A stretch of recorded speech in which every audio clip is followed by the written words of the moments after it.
All right, guys. Our next guest is no stranger to making history. Among the many firsts, this man is the first Australian tough winner, the first Australian UFC champion, and now one of the first fighters to fight in Paris on this stacked UFC Paris card this weekend. Robert Whittaker, welcome back to the show. As I said a second ago, bonjour. How are you, man? Bonjour. It's I'm really good. Happy to be here. Dude, I gotta say, I see Skinny Rob is in full effect on Instagram. I gotta ask, like, you're over there, they got the croissants going. What would you say? Where is the toughest place to be Skinny Rob for you in terms of cities? You fought in Melbourne, Sydney, Vegas, Houston, Chicago, now Paris. Is it the hardest this time around? Oh, it's always pretty tough. It's always pretty tough. Here's hard though, because I swear to God, there is a pastisserie every second shop on every street, and going to get my coffee and you can smell the toast and the breads and the croissants. It's really it's tough, but we're almost there, mate. We're almost there. I heard there was no patisseries in France, but then Marvin Vettori got a whole bunch planted just ahead of this fight, just to mess with you. So bloody Marvin. By the way, what's the initial sort of first impression of France? It's kind of a big deal, man. First card for the UFC. This is a historic milestone moment, and I imagine kind of a big deal for you as well, man. You've never been to France, right? Never been to France, never been to Europe. So first impressions, this place is gorgeous, absolutely beautiful. The architecture and history here is just, it's really hard to get anywhere else. And I'm absolutely loving the experience, loving being able to share it with Jason Sophia as well. You know, it's interesting because obviously, you grew up in Sydney and you're worldwide now, UFC champion, huge name here in Australia and in the US. But what does it feel like when you're over there in Europe, in Paris, and people are like coming up to you, recognizing you, fans of yours? That must be pretty surreal, man. Yeah, it's a bit of a trip because it's I don't know, it's hard to really wrap my head around the recognition that I get, especially when I come here and I see the history and the roots of this place. And there are still people here that can appreciate what I do. It's a bit of a trip. I like it. I'm very appreciative of it. Especially when fighting kind of transcends language barriers, right? Like, I mean, I know you fought in Fight Island, but most people that would come up to you, they speak English. So to have Parisians and French people come up to you, it must be a bit kind of like, holy shit, dude! Like, people all over the world appreciate what you do. I have to ask though, man, what's it been like with Tuivasa hanging out? I feel like that enhances the French experience, so to speak. Yeah, I haven't ran into him just yet. I haven't ran into him. I don't know where he is. He's on the loose somewhere. Yeah, I mean, it's going to be interesting because you guys have shared a few, fun cards, and I know having Ty on a card is a lot of fun. Like whenever you guys catch the bus in between all the different fight week events. And whenever you guys get to sort of hang out in between the fights, what are you sort of envisioning from when he gets there from Dubai and you guys are going to be experiencing Paris together? It depends. Like, I don't really leave my hotel room before the fight, so I'm not gonna be doing too much with him. He'll work. Can't get distracted beforehand. So me and him are cool. We're friends. It's always fun to be around him and to hang out. Doing the UFC media and things together, and it's going to be a lot of fun. He brings a bit of homeliness to wherever we are. I think it kind of solidifies that it's a bit of an Aussie invasion. Australia versus Europe taking on the world. But you mentioned obviously business. We'll get to Ty a little bit later. But you're almost at the fight, man. Looking back at it, how would you compare this camp to your previous ones? Because obviously, you didn't quite get a chance to start it the first time around for Singapore. Now with the body all healed up and the fight around the corner, how would you describe the camp? Yeah, the camp is the camp. It's the same old. It's the hard part of getting into the fight, really. It's getting through the week after week grind. And I've been enjoying it. We do a lot of things to keep it fresh. We do different blocks of different types of training to keep it fresh and so it doesn't get stale. But, the camps are hard as usual. That's where the camp is where the fight's won. So that's where put a lot of sweat and blood into it, and the rest is just the result of. I like that quote that you put up on Instagram the other day, man. You said almost there, time to earn it. And I think it kind of like really signifies your mindset, sort of go into it. You know, you sacrifice so much in these camps for this opportunity to get out there to Paris to really, you know, be in that position to earn it. I'm just wondering, like, I guess there'll be people out there that might read a few things into that. Like, what does earning it kind of look like for you? Is it going out there, just doing your best in the fight? Is it going out there making a statement? Is it just going out there and putting yourself in a position to do that? Like, what does that mean to you? Earning it can mean a whole host of different things, and it's not locked to just the fight. You know, it's locked to everything in life that I want. You know, if you want something, nothing comes free. You have to earn it. So if I want my holiday after the fight, I have to earn it. If I want to live the way that I do, I earn it. If I want toys for my kids, I've got to earn it. If I want, and the way I earn it is by showing up, being prepared, bleeding in the gym, getting to the fight, making the weight, fighting my heart out, leaving it all there. That's earning it. You know, that's the work. That's the grind. That's how I earn it.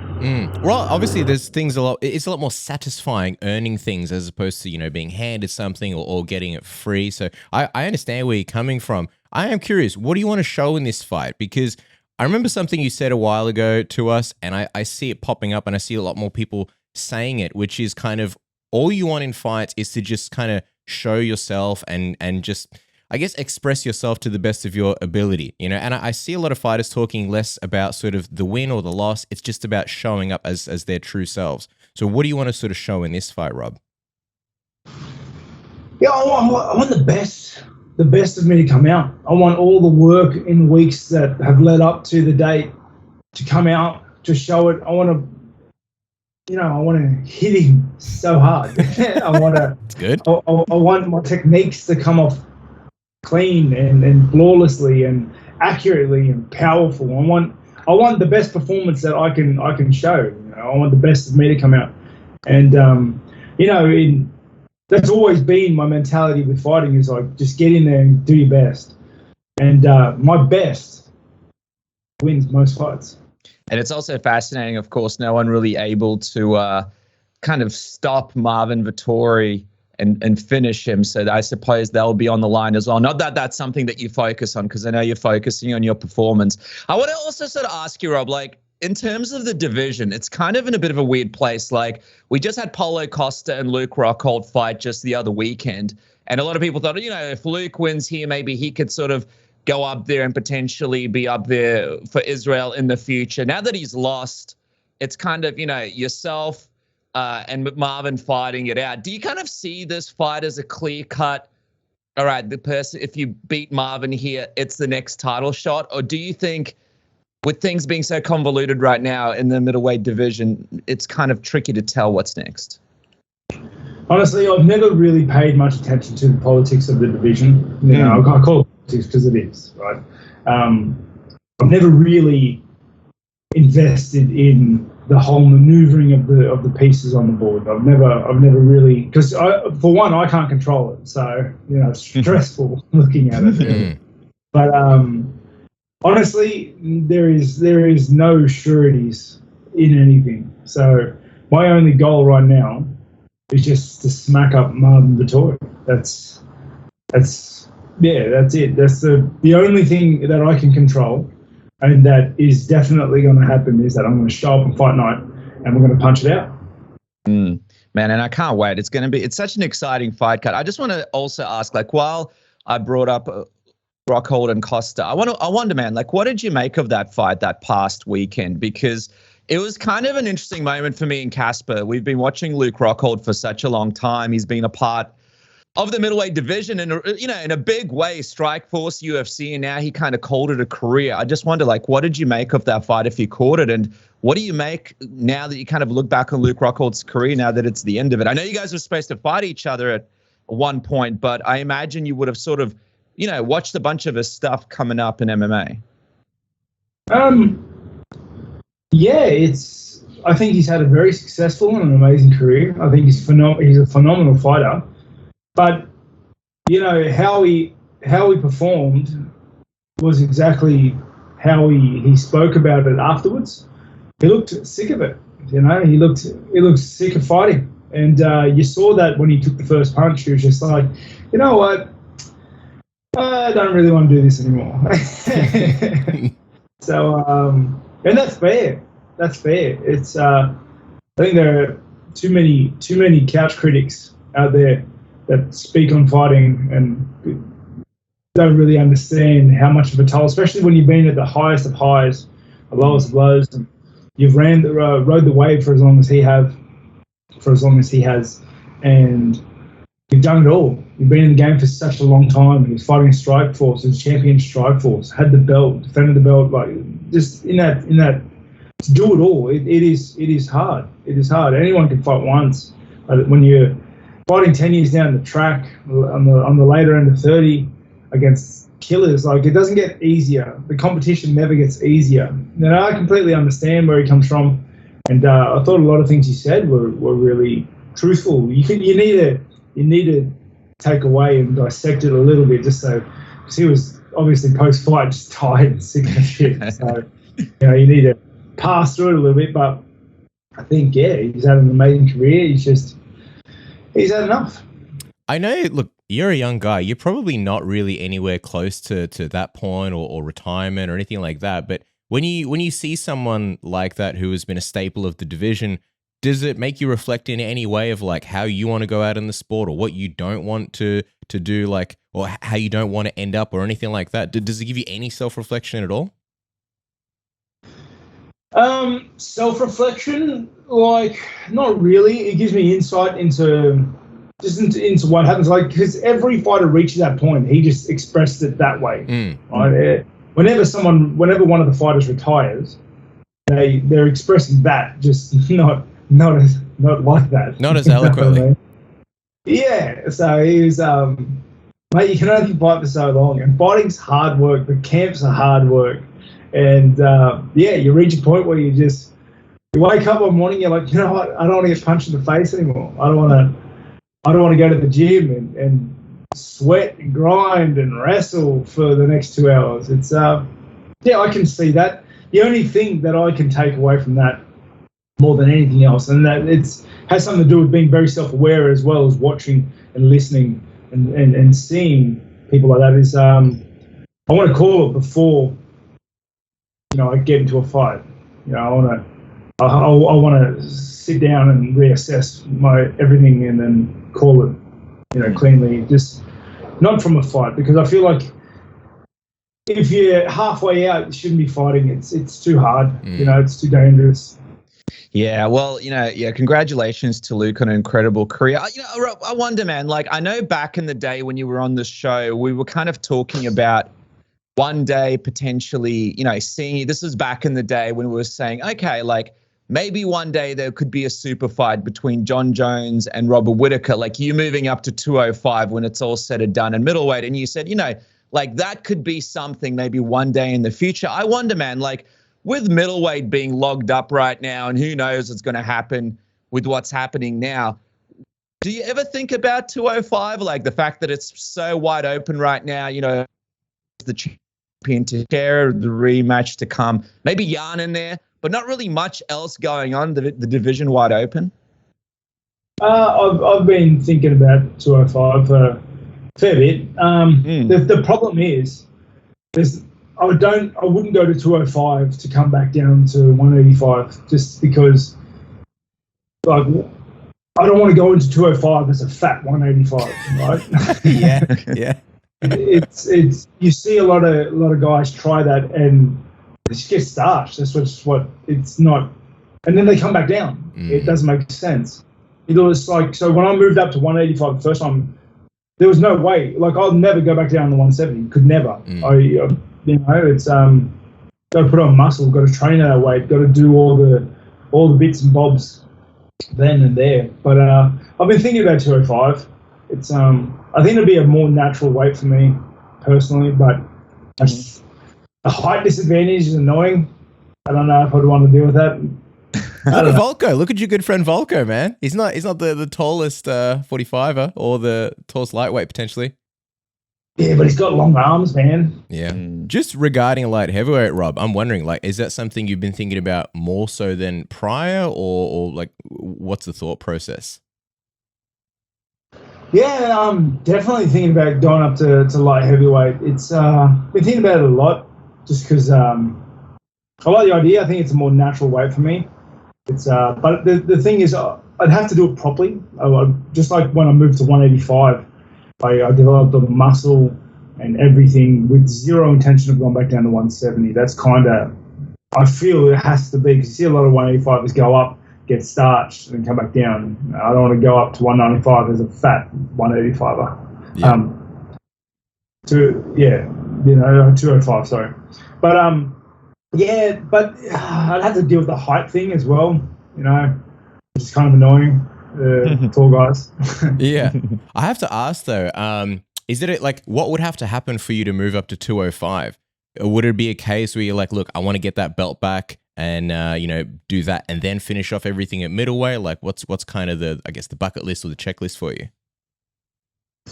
I don't know. Because like I said, once I make the decision to go up to 205, I'm there. That'll be my division. I'd finish my career there. For better or worse. Yeah.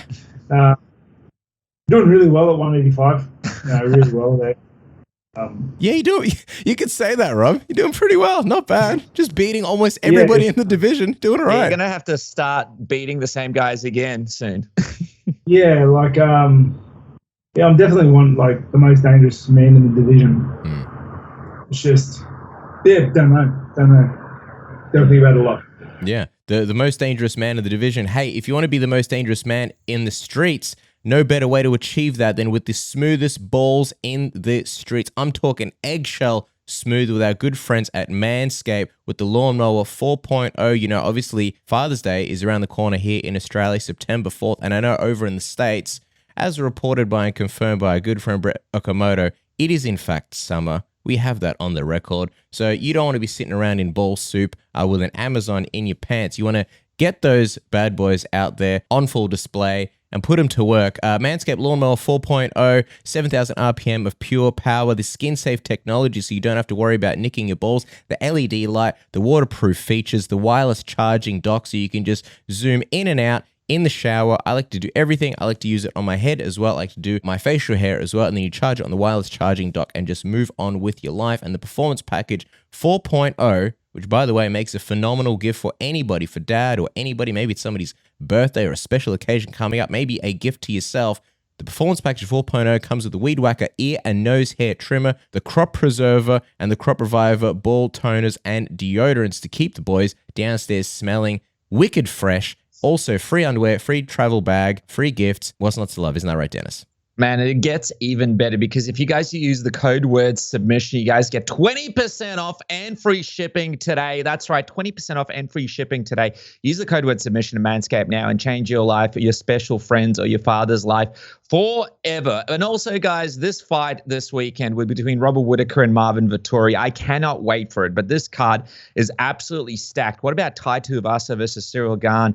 You guys could go to my bookie right now and use the code word submission for 100% match deposit. That's right, 100% match deposit. At the time of recording, Marvin Vettori right now a plus 184, Whittaker minus 243, Tuivasa plus 382, Cyril Gane minus 588. So many big bets to be made this weekend. Jump onto MyBookie right now and make that bag. Thanks to the code word submission, our friends at MyBookie, Cass. Yeah, man, dude, the bookies are underestimating Tuivasa. So if you want to make some money on Tuivasa, now's the time. Also, if you want to save some money for anybody traveling around, if you use a VPN like NordVPN, maybe you want to go on holiday, take the missus out, take the mistress out, who knows, you can get cheaper flights just by changing your geolocation. Whether you live in America or Australia, the same flights, the same exact flights, they cost different things in different parts of the world. You don't have to move to a different part of the world. You just make your computer and trick your computer into thinking that you're somewhere else.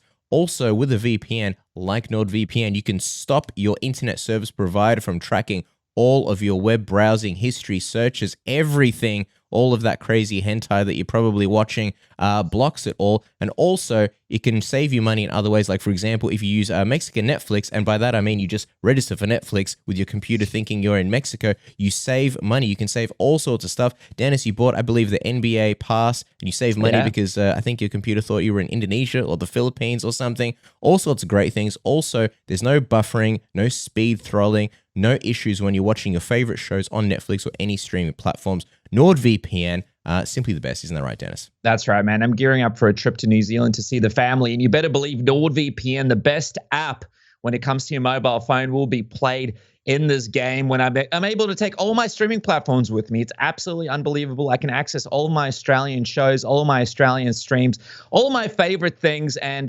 nothing drives me crazier than when you have to re-sign up whenever you go to a different country. So guys, right now, Nord is giving you a crazy, crazy deal. If you go to nordvpn.com/submission or click the link in the description below, not only do you get a huge discount, but NordVPN is giving you, all right, 4 months for free. That's right. It's completely risk-free as well with Nord's 30-day money-back guarantee. There is really no reason not to jump on and sign up right now. Try it today risk-free and change your life forever thanks to Submission Radio and, of course, NordVPN. And, dude, I was just going to also say, like, I know last time when we were talking about Marvin, you were kind of joking around that, like 1-2 is going to be the key to getting him out of there. And you're kind of looking to see how much he could take at UFC Paris. And now we're sort of just over 1 week away. So I'm just curious, man, like now that we're almost at the fight, is that still kind of the feeling that you have going into this one? That, okay, like let's see what Marvin can take. Let's see how tough he really is. Definitely. I want to hit him as hard as I can. And I've been working on hitting hard. And I want to test his mettle. I understand the type of fighter he is, the grit, the tenacity he has, and the type of fight that he wants. But I want to get in. We've got 15 minutes to put on a show, put on a barn burner, and that's exactly what I want. That's exactly what I want to do. I know, right? I know. Like you're going there to sort of display, the best version of yourself. But how satisfying would it be to be the first man to finish Marvin? Something that no one else has been able to do. Yeah, that would be amazing to be the first person to finish him. These guys at the top level are very hard to finish, though. Yeah, they're hard. They're there for a reason. Everyone's tough and they avoid getting hit with the big shots. But that's the goal. That's the objective, and we'll see what happens. One more from me, right? And I want to sort of tie this in. The way people see this fight going, it's two of the best in the division. It's going to be look, there might be a quick finish, but people see it as like a back and forth war. Two guys that are just ultra tough, giving it their best. And that's kind of what we saw with Kamaru Usman and Leon Edwards until that crazy head kick changed everything. And I know before we're talking about Luke Rockhold and sort of the takeaways there, I'm wondering if there was anything that you took away from sort of that fight. And just how crazy MMA is and how like one mistake, one error, and then it can change a fight, which, Kamaru Usman was obviously winning the whole way up until that point. That's the beautiful thing about fighting, isn't it? The fight's not over till it's over. And we're fighters. We fight for it. Yeah, well, I'll tell you what, man. I cannot wait to see the fights this weekend. Just before we wrap, Rob, like what is the plan if things go well in the office this weekend? Is the family over there? Are they coming over there? Is there going to be like an Sophia's there. The family's there. So we're going to enjoy Paris now. Not the whole family. I've got just Sophia and Jace here. I've got the other three with the grandparents, which means can't stay away for too long because they're probably driving mad. But, I'll have a good feed after the fight here. We'll go to London for a couple of days, have a good feed there as well, and then head home. Well, I'll tell you what, man. I can't wait to see the Robert Whittaker European Tour when Skinny Rob is out and Big Dog Rob is in the house. But you guys can follow the man at Robert Whittaker MMA on social media. Make sure to pick up some merch and, of course, check out the big fight versus him and Marvin Vettori in the historic UFC Paris. Rob, thank you so much for joining us, man. It was always an honor and a privilege having you on the show. Thanks for having me, guys. Good to be back.